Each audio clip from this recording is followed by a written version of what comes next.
Hello everyone. Before we start today's video, if you could all do me a solid and lightly tap the like button, perhaps share the video about and leave a comment. If you are not subscribed, subscribe as well. It would greatly help this channel. Thank you very much.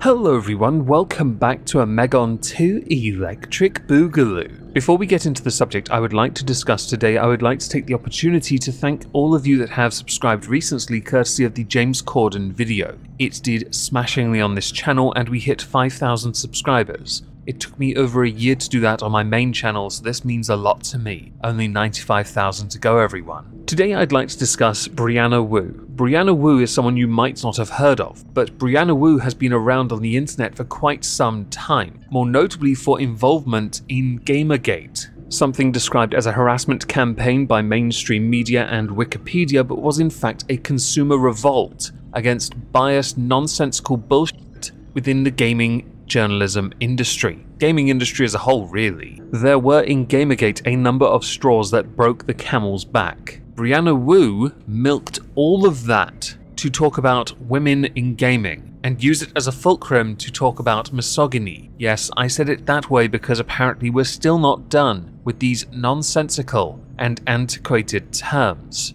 Brianna Wu is a grifter. She is also, I believe, still the CEO of Giant Space Cat, which is a software engineer company. She's also a two-time congressional candidate, running in 2018, running for the Massachusetts 8th Congressional District, where she ran unsuccessfully. Brianna had tried to run again in 2020, but due to COVID-19 lockdown, she felt it right to depart because of the lack of in-person campaigning. And I do want to add some numbers here for those who are interested. In 2018, when she ran, she lost to Lynch in the Democratic primary. She actually got 23% of the vote. Lynch got 71%. Stephen Francis Lynch, who had beaten her, has been the incumbent since 2001. He has held the majority for such a long time. She didn't stand a chance. What really rose Brianna Wu to prominence was in 2014, she would post multiple tweets about Gamergate advocates, ridiculing them for fighting for an apocalyptic future where women are 8% of programmers and not 3%.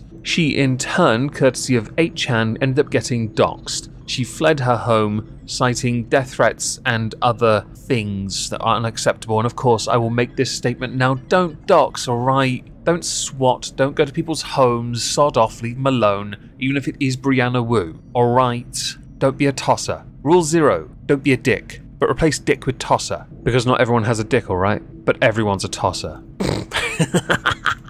If you don't know Gamergate from back then, there were two other very prominent names, Anita Sarkeesian and Zoe Quinn. Anita Sarkeesian has proven herself to also be a grifter, building up feminist frequency, going through the inevitable decline but using it for speaking engagements and still every so often appearing to say something to make her seem like she's more relevant than she actually is. I believe she got an award, Peabody Award? What a load of bollocks. Zoe Quinn though, well, she garnered a lot of notoriety because she flagged Monday Matt. That blew his channel up and became somewhat ironic, but he's had a redemption arc so we don't talk about it. Because she, Zoe Quinn that is arguably the biggest name to come out of Gamergate because of what she did, who she was involved with, and the bias it spewed. Who did Depression Quest again? Now I mention all of this because Brianna Wu tweeted something rather interesting, and it's something many of us who pay attention to video games will have noticed within journalism itself. The whole point of Gamergate was to get rid of the bias, was to make it so that gaming was at the forefront and to not insert politics. But in a somewhat ironic twist, Brianna Wu has now said, unpopular opinion, there is a trend in game reviews to evaluate them primarily as political statements rather than as games. It doesn't help reader decide, okay, if it's worth playing. I have to go through 3 paragraphs of politics to get to the 3 about the game, linking a Kotaku link article down below it, but continuing as a Twitter thread. I'm not saying I don't want any politics in game reviews, obviously. They should inform the perspective, even strongly inform it. But I don't think it should be the overwhelming focus. If you have that much to say about it, it's probably better as a second piece. Don't get it twisted. Housing is a crisis. I literally ran for Congress and it was one of the most salient issues I talked about in this district. I'm just saying that if someone spends thousands of hours making a game, maybe primarily talk about their work rather than politics. And I'm going to quote Dibula, who I saw retweet this, "Welcome to the world you helped to create." With Trups replying, a co-host of mine from Moisky Live where we do a political recap stream once a week, they didn't actually want the change, they wanted to grift on complaining about the multi-billion-dollar industry, which is also another accurate point, but I think it gives us the opportunity to go to the Kotaku article next. But I want to complain a little bit about what Brianna Wua said first. The most obvious one being, there shouldn't be any politics in game reviews unless the game itself is about politics. There are games like that, election games, yeah, I've played those, they're kinda crap. And if you want to review it through that kind of biased lens of politics, it speaks volumes about the platform you use, which is obvious enough. You are citing Kotaku, one of the least respected outlets for game reviews, especially on the internet. If you want a game review, an honest one, just go watch Alpha Omega Sin, alright? At least you don't get the political bollocks, because he sees right through your horseshit.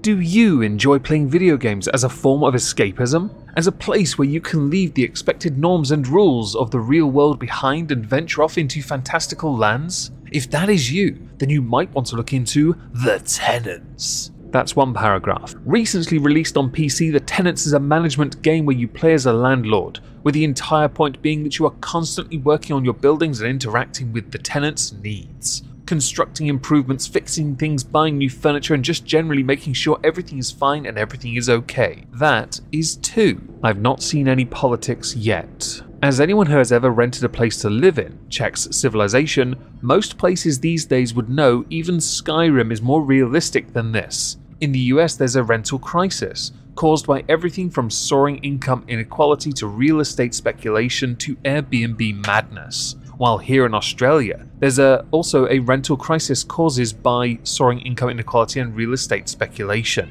I see we're using false equivalents, that the fantasy life of living within Skyrim, although I assume you mean with mods turned on much like in real life, it's totally comparable. A realistic game about being a landlord, then, would involve you being the most disgusting piece of poop on the planet. Someone more than happy to charge you over half your monthly pay for a roach-infested apartment with damp walls and mushrooms growing out of the bathroom floor. You'd be penalised for undertaking repairs, and answering a tenant's phone call would result in instant death. 4 paragraphs in, one has been about politics, the other has been about the realism. How about paragraph 5? Thankfully, by taking a less realistic tone, The Tenants is pretty fun. Sitting somewhere between a building management game and The Sims, you not only have to spend loads of time placing furniture, making repairs and arranging stuff, but also have to deal with neighbors, cops, loud music, drugs, neighborhood thugs, and your actual tenants as well. 5 paragraphs and only one has really been politically connected. This game already just reminds me of that How to Be a YouTuber thing, that online creator game that existed. Yeah, or how about Game Dev Tycoon? The rest of this article, the remaining 3 paragraphs, heap plaudits onto the game The Tenants. So I took the liberty of going to Steam to see whether or not, during the reviews of that, there was any truth to the reviews and the review from Kotaku. Now, the game is actually listed overall reviews of 4,500 as mostly positive, but the more recent ones, not so much. The most recent coming from the 24th of October. Playing this game leaves me empty and dissatisfied, and here is why. This is supposedly a game about being a landlord managing your tenants. Nothing could be further from the truth. The rent you receive from your properties are a drop in the bucket compared to the amount needed to buy any property. So 95% of your time is spent grinding, taking on these same 3 repetitive types of jobs over and over. The jobs are not fun either when you feel forced to grind them over and over. It's basically either babysit someone's tenants, find a tenant for someone else that matches their specifications, or decorate some random room according to someone's requirements. I hate the last one the most because it takes so long, and you pour out all your creative juice into it, only for the random room to disappear into the abyss once the job is complete. The other 5% of your time is spent having to babysit and jolly your tenant along. Let me just clean that all up for you, grats. Let me send you free masseurs and books and stuff. Maybe if it were some really expensive condo and a high-profile tenant in it, it would make sense. But these are cheap little shacks in the slum area, and you're a landlord, not the hotel service. And now there's some new annoying activities where the stupid tenant keeps inviting me to play video games with her, and the only choices are to do it or to give an insulting response. Really? And the video game minigame is uninspired and uninteresting. A major turnoff for me too was that when you hired managers to manage your properties in the other districts for you, they would disappear when you went to that district and you would have to do their job for them. Why?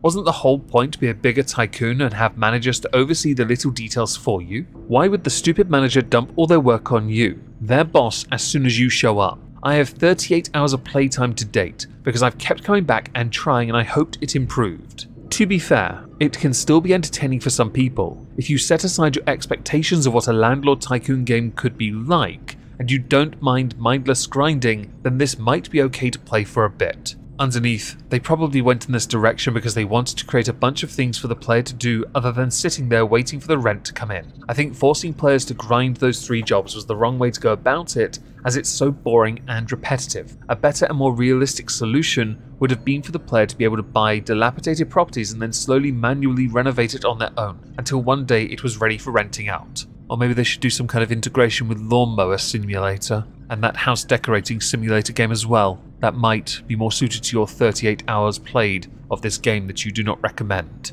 I wanted to include that review because comparatively it's a bit more honest, although I do think they themselves don't quite realise that this game is clearly not as much of a big deal as they think it was or should be. And because I have to go back to Brianna Wu's tweet, she mentioned 5 paragraphs of politics to get to 3 about the game. The 3 about the game fluff the game up. The first 5, only 1 really references what's going on in the real world. Not much more beyond that.